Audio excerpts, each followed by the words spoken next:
Welcome to Washington Today on C-SPAN Radio for Tuesday, November 8th, 2022. Election Day 2022. Control of the U.S. House and Senate on the line, as well as many governor's races across the country. And this year, campaigns for, in previous years, overlooked state offices like Secretary of State getting a lot more attention since they are often the ones that oversee the ballot counting. Just ahead, reporters in Pennsylvania and Nevada talk about when results of the closely watched and close in the pre-election voter polls, U.S. Senate races there, will be known. It may not be tonight. And looking at ballot initiatives across the country, we'll speak with Elections Project Manager at the National Council of State Legislatures. United Nations Climate Summit continues in Egypt. We will talk with a Wall Street Journal reporter who looks at the intersection of climate and finance about the big issues there.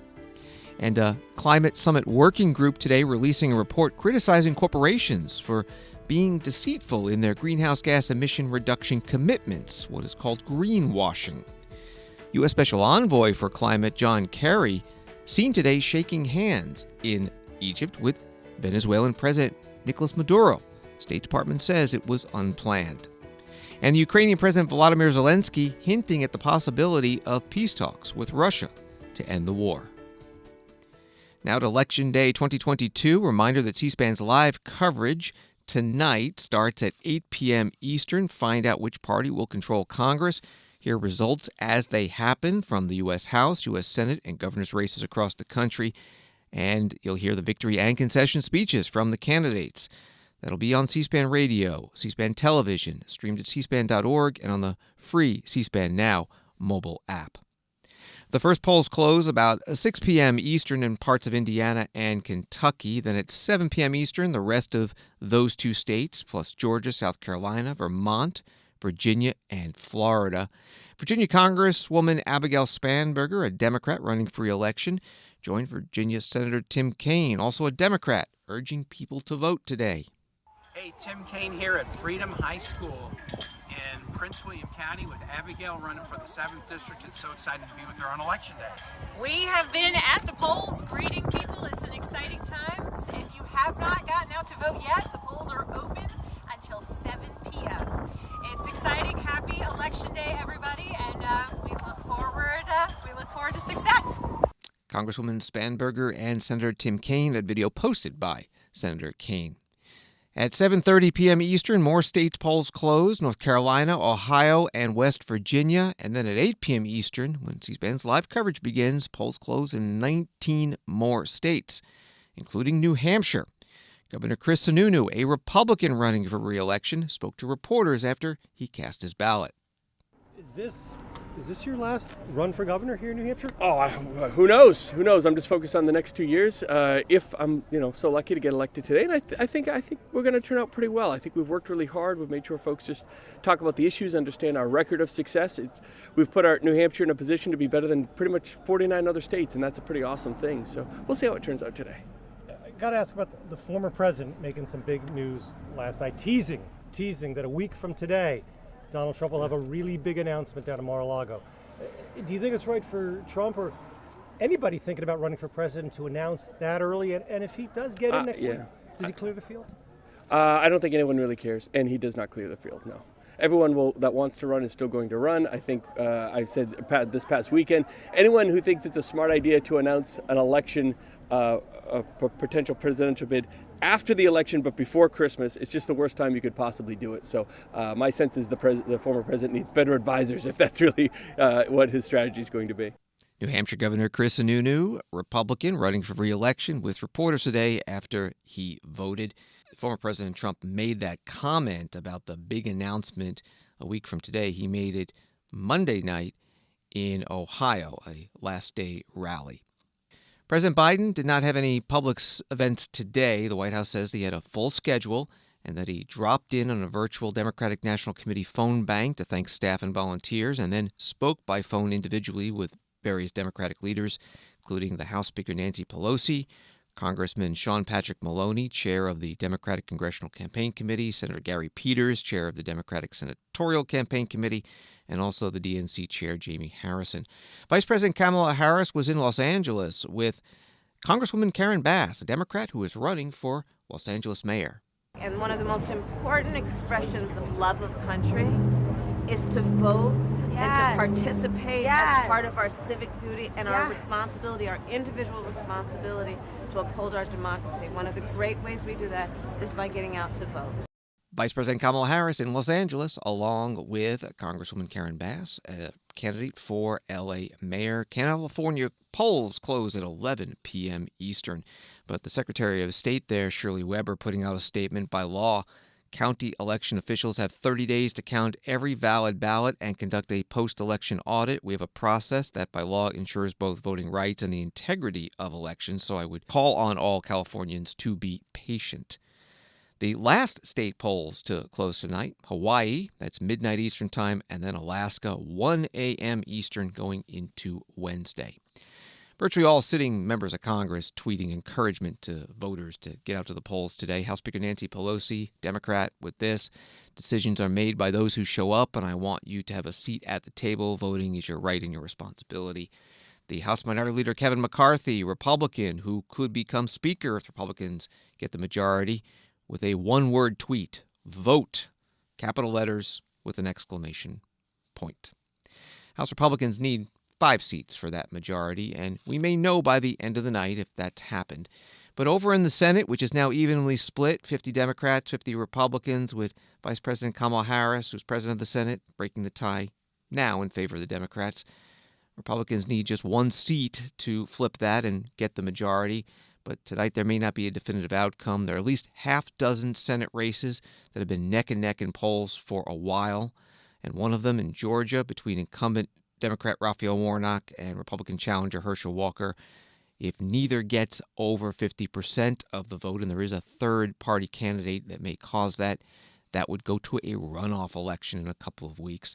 And in many of the other close Senate races, vote counting may not finish tonight. In Pennsylvania, there's an open seat, no incumbent, and Republican Mehmet Oz faces Democrat John Fetterman. C-SPAN spoke with J.D. Prose, PennLive.com state political reporter. We're seeing reporting on a story about an election lawsuit dealing with the mail-in votes that have lacked dates on their ballots. What was the issue there, and what's being done to resolve that?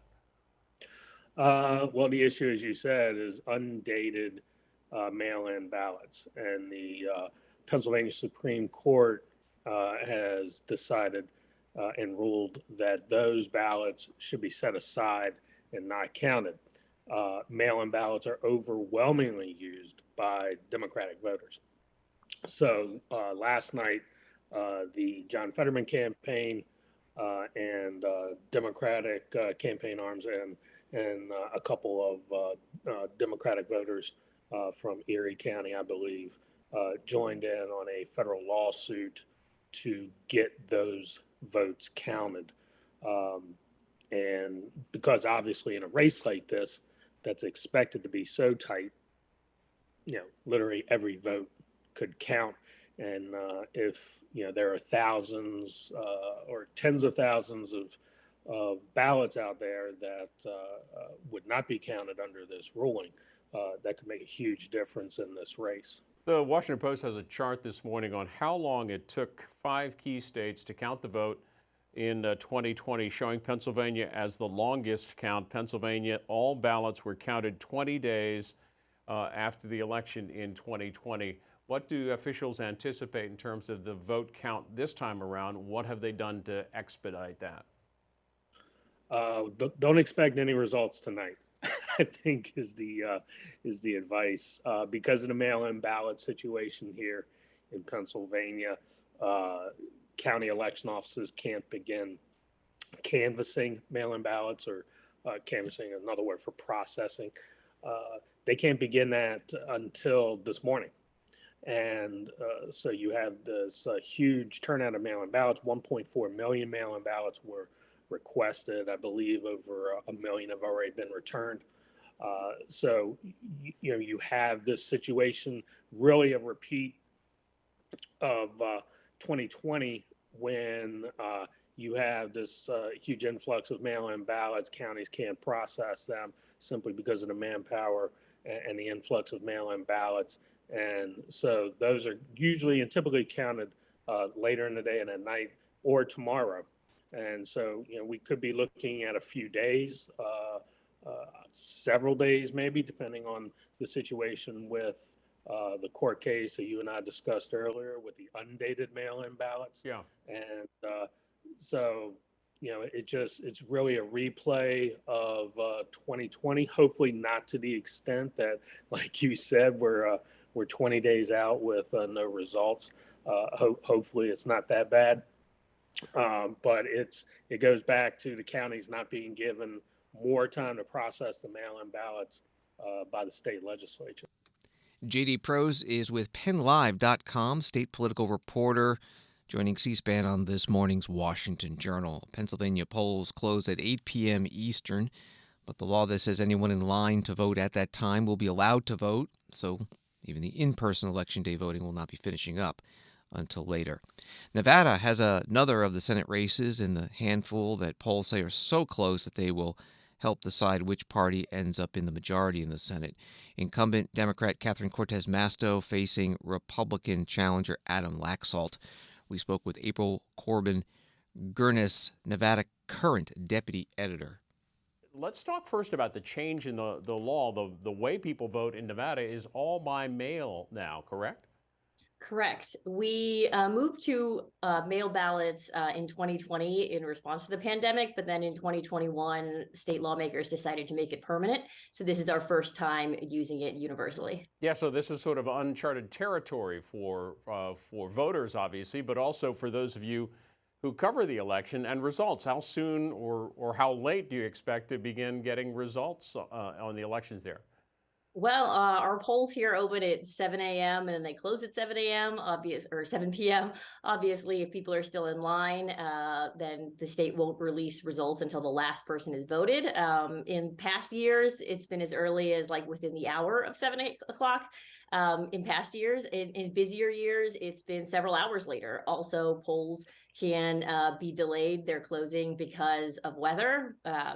So if we have bad weather, especially in the north and in rural parts of Nevada today, so we may see some polls that are delayed in opening, which means they'll be delayed in closing. So it could be several hours until we have in-person totals starting to come in today. But more importantly, because of mail ballots, it may be several days. I know people don't want to hear that, but here in Nevada, your ballot has to be postmarked by Election Day, but then it can be received and counted by the counties up until Saturday, November 12th. And then 2 days after that on Monday is the last day for signature curing, which is what happens if signatures don't match or if somebody forgot to sign their mail ballot or something like that. So we may not have election results until Monday if races are as close as people are expecting them to be. April Corbin Gurnis, Nevada current deputy editor on C-SPAN's Washington Journal. She mentioned 7 p.m. the polls closing. That's Nevada time, 10 p.m. Eastern. Aside from the candidates on the election ballots, many states putting referendums before the voters. We get more from Mandy Zock, election project manager with the National Council of State Legislatures. A total of 141 ballot measures on the ballot this election cycle. 46 states will decide 133 measures today, Election Day. 5 other ballot measures were voted on during the primary, and Louisiana will vote for 3 ballot measures in December. One of the notable ballot measures voted in the primaries was the abortion measure voted on by Kansas, correct? Yes. Voters rejected an anti-abortion measure in Kansas. That measure is interesting and to me because it showed that the measure really drove turnout. So more people chose to vote on that ballot measure than in either of the Kansas primaries that were happening at the same time. So it might drive turnout today. It's coming up as an initiative in a total of what looks to be 6 states: California, Montana, Kentucky, Michigan, 4 states, 5 states, and Vermont. Michigan, the initiative is getting the most attention. What are they proposing to do there? So it's a proposal to enshrine the constitutional right to abortion in the state's constitution. So in terms of the range of what a measure can, like an abortion measure can do, it changes. We talked about changing the Constitution. what are some of the other measures doing? Kentucky, Montana, California. Sure. So there are 5 that are being decided today. 3 of those are pro-abortion measures. So those are the ones in Michigan, Vermont, and California. And then there are 2 anti-abortion measures, and those are in Montana and Kentucky. And so those would either prohibit the right to enshrine abortion as a right in the Constitution or make other kind of changes to limit abortion access. And there are several states voting on marijuana legalization today. Yes, 5 states today are going to decide whether marijuana can be legalized, and that's just for adult use. None of them are for medical. And how does it compare with 2020 in terms of that particular topic, that sort of measure? That's a good question. Off the top of my head, I don't remember how many marijuana measures there were in 2020. The fact that there are 5 this year is certainly a handful, but it's not the most that there has ever been. I think 8 might be the record for marijuana-related measures. In this role of yours with the National Conference of State Legislatures, I don't want to say what's the oddest. What sort of struck you as the most unusual ballot measure to come up this year before state? Good question. You know, California is always voting on dialysis. It's the only state that's ever had measures related to dialysis clinics. It has had a measure on that topic for the past 3 years. But I would say one of the most unusual is really Alabama this year is going to be certifying or ratifying, I should say, a new constitution. And we don't see that happen every day. So they've written the Constitution, the legislature, the convention there in Alabama has approved it, and now it goes to the state voters to approve that. Yes, it's really just some fine-tuning and rearranging, recompiling, removing some outdated language. No major significant changes, but actually voters had to approve the legislature to have that power to begin with a different ballot measure a couple years ago.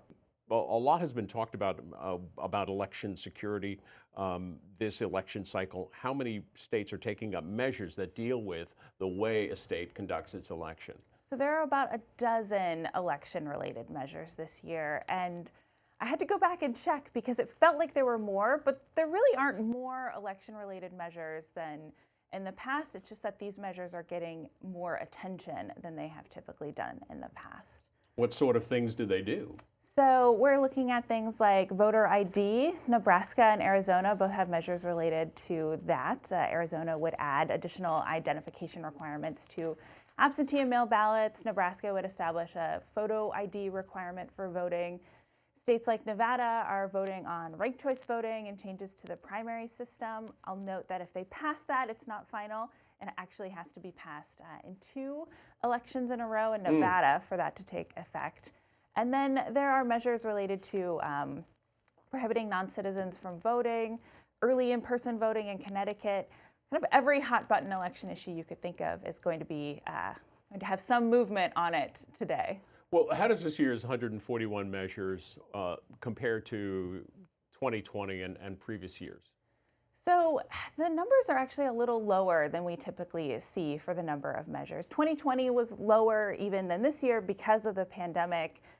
You know, thinking about why is this year lower, especially on the citizen initiative side, some of that might be because signature gathering is still affected by the pandemic. There are perhaps labor issues that have kept campaigns from hiring signature gatherers. And so we are really seeing far fewer citizen initiatives this year. The number of legislative measures are pretty much the same.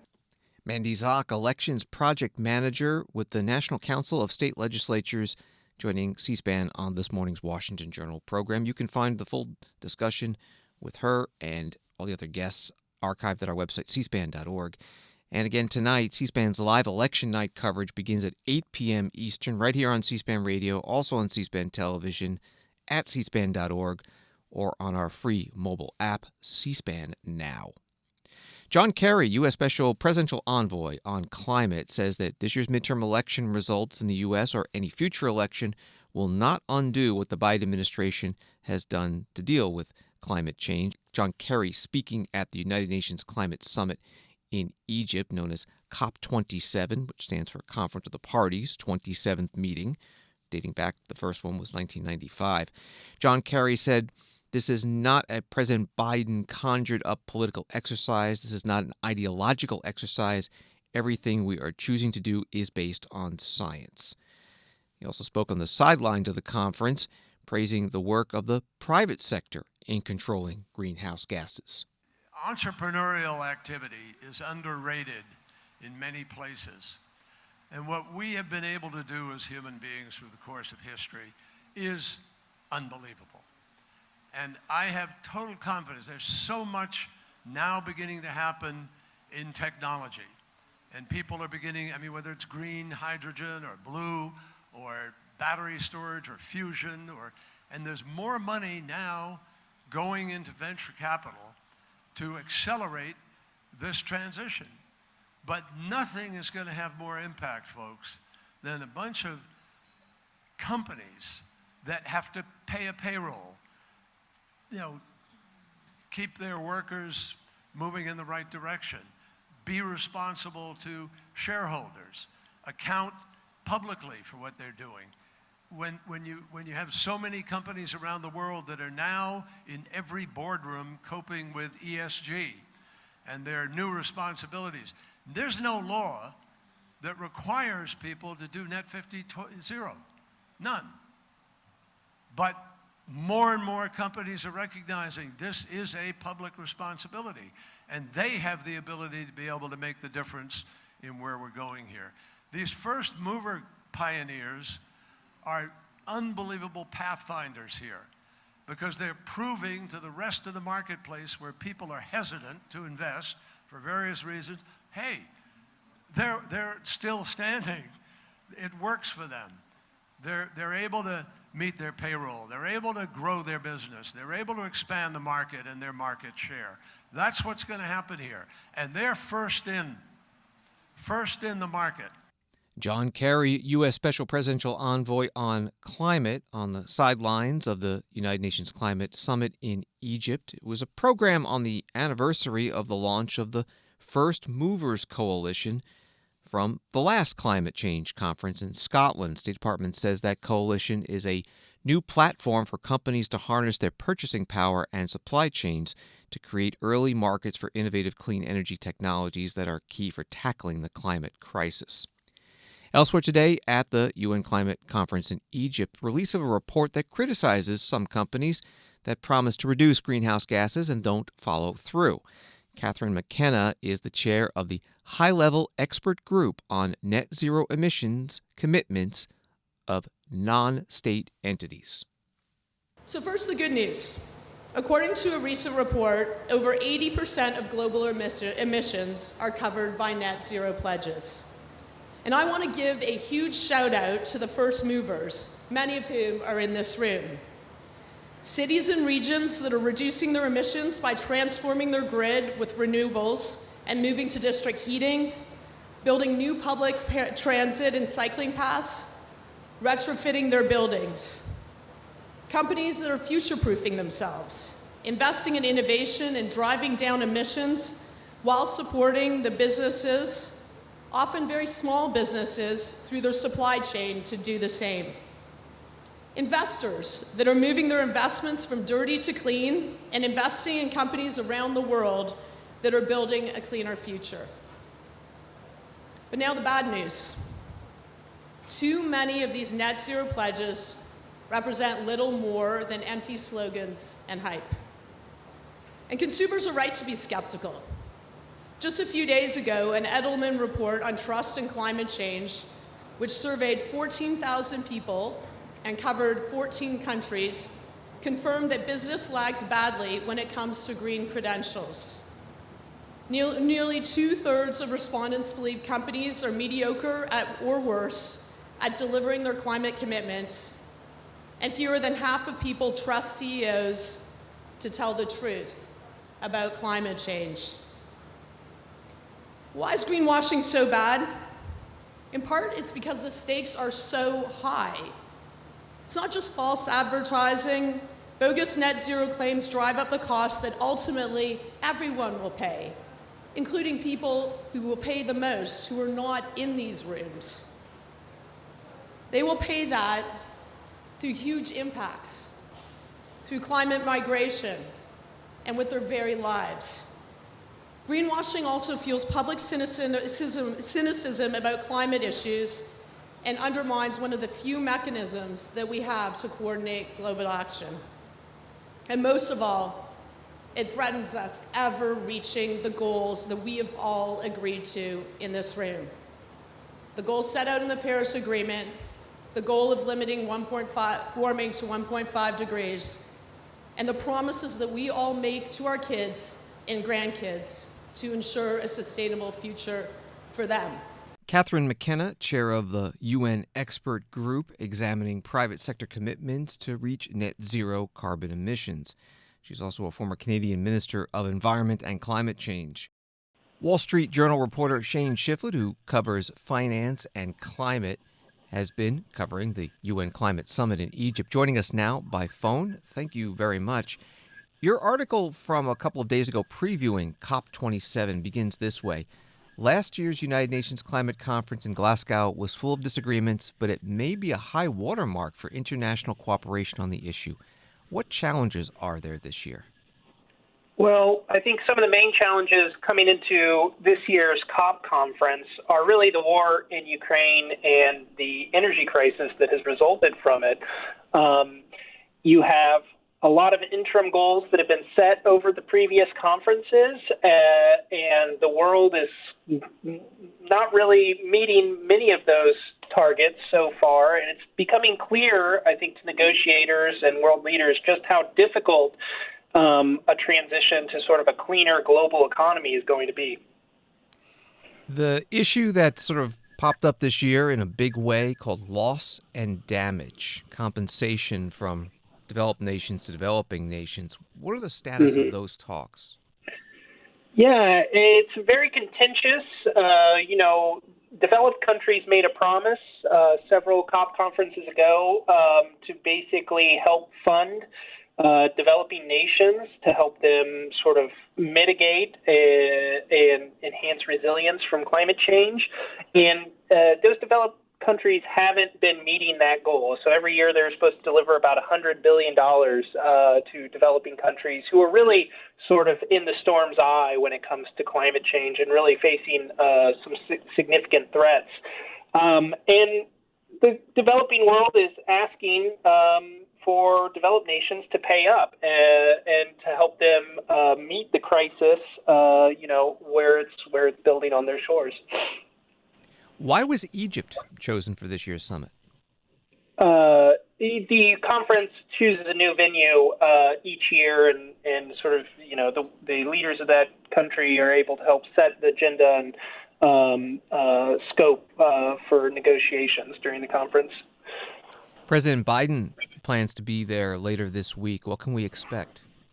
Well, his envoy, John Kerry, has started talking about ways to help the developing world finance clean energy projects, and Biden himself has signed a significant climate bill that will put the U.S. within striking distance of meeting some of its goals to transition its economy to using fewer fossil fuels. So there's going to be a lot of discussion probably around those achievements and how to help the developed world sort of build out clean energy infrastructure. We're talking with Shane Shifflett, Wall Street Journal reporter. There was a report out today on greenwashing, a charge that private companies are not living up to their commitments. How big of an issue is that? And in terms of percentage, is it the private sector or the governmental actors that are doing the most to put carbon into the atmosphere?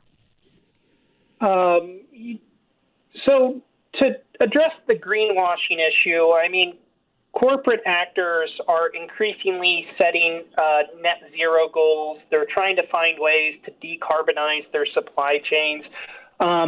It's very difficult. There's a lot of different ways that companies try to achieve the claims that they're making, and that is creating, at the very minimum, sort of the appearance of greenwashing. And many of these private actors, are operating hard to abate sectors. And what I mean by that is, without an airline basically not flying planes, it's going to be very difficult for that airline to decarbonize its business model. So those efforts to, claim that they are operating carbon neutrally or they're net zero, or it causes consumers to second guess whether or not how they're meeting those claims when it's clear that they're burning loads of fossil fuels. When you write your story a week from now, when this summit is all over, what do you think the first line is going to be? World leaders met to finally agree on how to foot the bill for climate change, and they're still trying to figure it out. Shane Shifflett covers finance and climate and the intersection for the Wall Street Journal. You can find his stories at WSJ.com, and on Twitter, it's at Shane Shifflett. Thank you very much. Thank you. And some more headlines from COP27. This from Reuters. Developing countries need to work with investors, rich countries, and development banks to secure $1 trillion a year in external financing for climate action by the end of the decade, and to match that with their own funds, report said. The report, released ahead of the talks on climate change finance at the summit, said the funding was required to cut emissions, boost resilience, deal with damage from climate change, and restore nature and land. And this from CNBC. The South Pacific island nation of Tuvalu on Tuesday urged countries at COP27 to establish a global treaty to phase out the use of fossil fuels. The low-lying country, which faces an existential threat from rising sea levels, is the first to make such a call at the UN's flagship climate conference. That from CNBC. Washington Today continues in a moment. There are a lot of places to get political information, but only at C-SPAN do you get it straight from the source. No matter where you are from or where you stand on the issues, C-SPAN is America's network. Unfiltered, unbiased, word for word.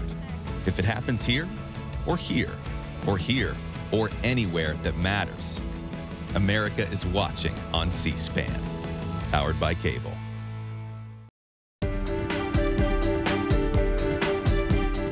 Welcome back to Washington Today, available as a podcast wherever you get your podcasts and on the free mobile app known as C-SPAN Now. Video of John Kerry, the U.S. Special Envoy for Climate, shaking hands with Venezuelan President Nicolas Maduro at the UN Climate Summit in Egypt is circulating online. The reporter for Al Arabiya English, their Washington correspondent, Joseph Harbush, retweeting it and adding, President Biden's Special Presidential Envoy for Climate shakes hands and shares a few words with Venezuela's Nicolas Maduro, who is charged by the U.S. with corruption, narco-terrorism, and drug trafficking. Questions about all this today at the U.S. State Department briefing with spokesperson Ned Price. On COP, do you have any thoughts or comment on former Secretary Kerry greeting and shaking hands with President Maduro of Venezuela? Well, I think those of you who have seen the video will recognize that Nicolas Maduro, he interrupted what was an ongoing meeting at COP27 to engage Special Envoy Kerry, and this was very much an unplanned interaction, just in the same way that other world leaders have been presented with unplanned interactions from Nicolas Maduro. He briefly spoke to Special Envoy Kerry during COP27. This was not, as I said before, planned or substantive in any way. Maduro has, unfortunately, as it pertains to COP, overseen a period of significant environmental degradation and destruction of the Amazon through deforestation, through oil spills and illegal mining. And we believe it's in the interest of the entire region that such activities come to an end. But as far as that conversation goes, it was unplanned. It was non-substantive as well. Okay, so the former Secretary Kerry was caught by surprise and he was basically just being polite?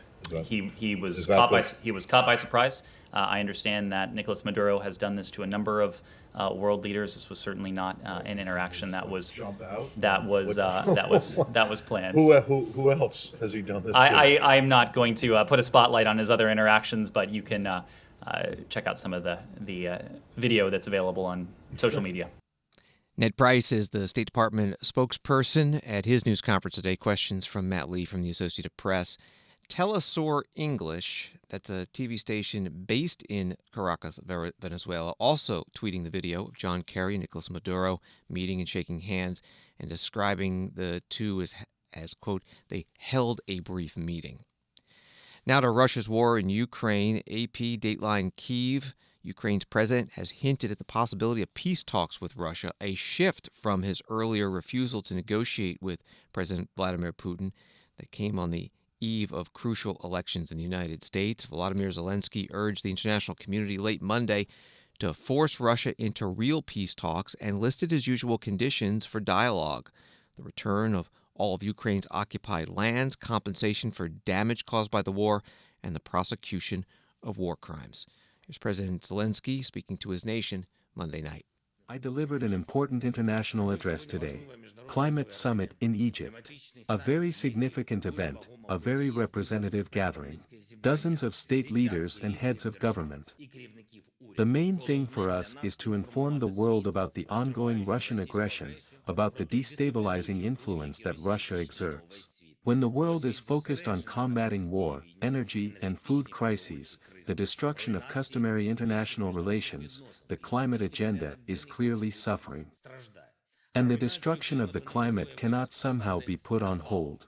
Therefore, anyone who is serious about the climate agenda should also be serious about the need to immediately stop Russian aggression, restore our territorial integrity, and force Russia into genuine peace negotiations.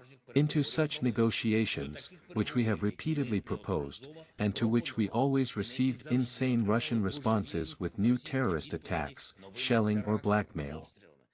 Once again, restoration of territorial integrity, respect for the UN Charter, compensation for all damages caused by the war, punishment of every war criminal, and guarantees that this will not happen again. These are completely understandable conditions. Ukrainian President Volodymyr Zelensky, part of his nightly address to his country, that from Monday, and the video and audio and the English interpretation provided by KyievPost.com.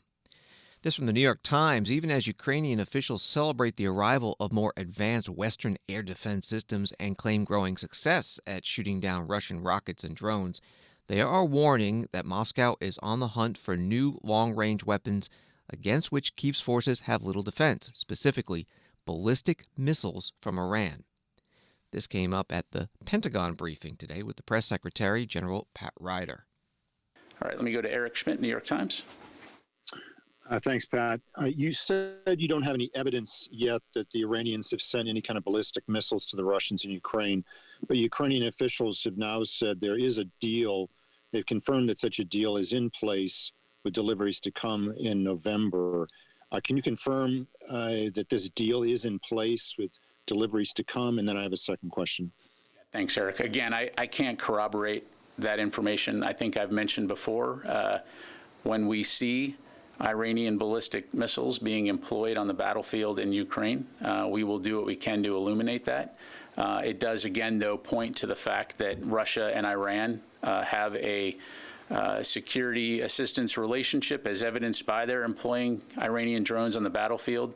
It's very concerning, and it does demonstrate the fact that both of these countries right now are targeting innocent civilians in Ukraine and extending the length of this conflict needlessly.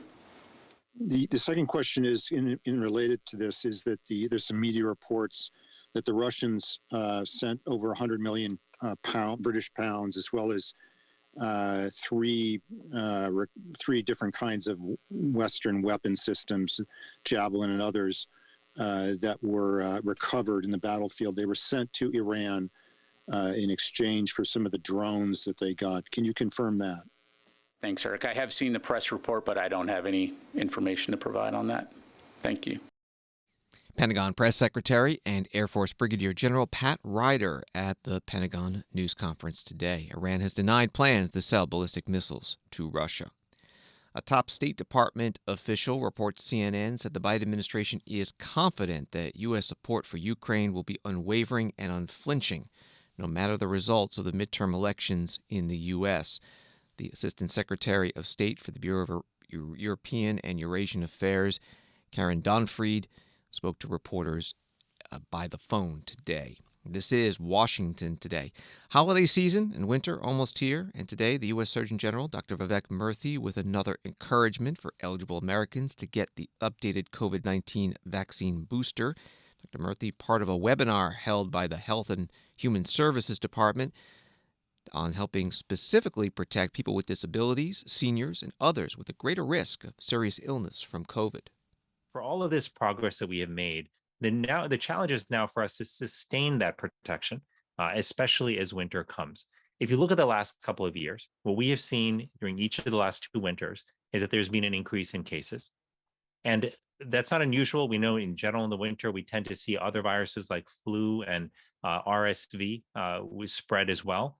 But we've seen this consistently with COVID. And so what we've got to do now is to make sure that people utilize these tools, these vaccines and treatments in particular, to make sure that they're protected as winter approaches. A lot of vaccines, even if they work well, sometimes they wane with time, which means that you need a booster shot. If you've ever gotten a tetanus booster shot, you're familiar with that. If you get your annual flu shot, you're also familiar with the idea that you sometimes need to get updates to your vaccines. With COVID, it's similar. And the good news is that we have an updated vaccine that's now available for people ages 5 and up to take. And anyone who's at least 2 months or more out from their last shot is eligible to get that updated vaccine. And I certainly got that vaccine. My wife did, my parents did. I urged my sister to, and her husband, everybody I knew, because I know that this is one of the most powerful steps that we can take to protect ourselves against hospitalization and death from COVID if there indeed is a winter surge. So that's really important for us to do. And if you've gotten sick recently with COVID-19, you can still get vaccinated after waiting for about 3 months. That's about the time that we'd recommend.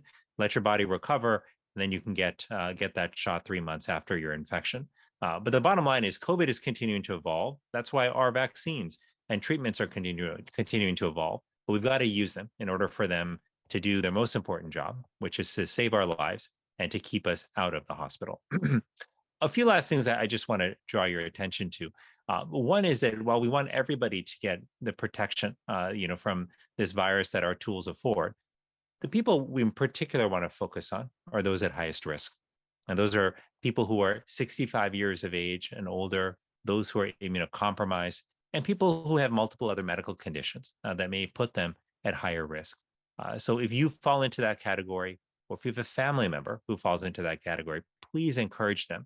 In fact, urge them to get vaccinated as soon as possible. And they can go to vaccines.gov or covid.gov and find more information about where to get vaccinated, as well as in the case of covid.gov, find places to get treated if you indeed do come down with the virus. And I would lastly just say this too.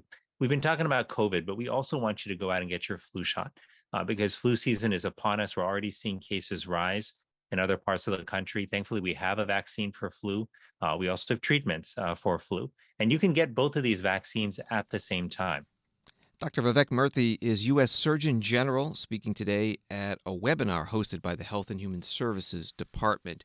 At the COVID data tracker site at cdc.gov, they note that the number of people who have gotten the updated COVID-19 booster shot is 26.2 million, and that's 8.4% of the eligible population age 5 and up. And they also have a weekly case tracker, 273,000 cases, and deaths, 2,500.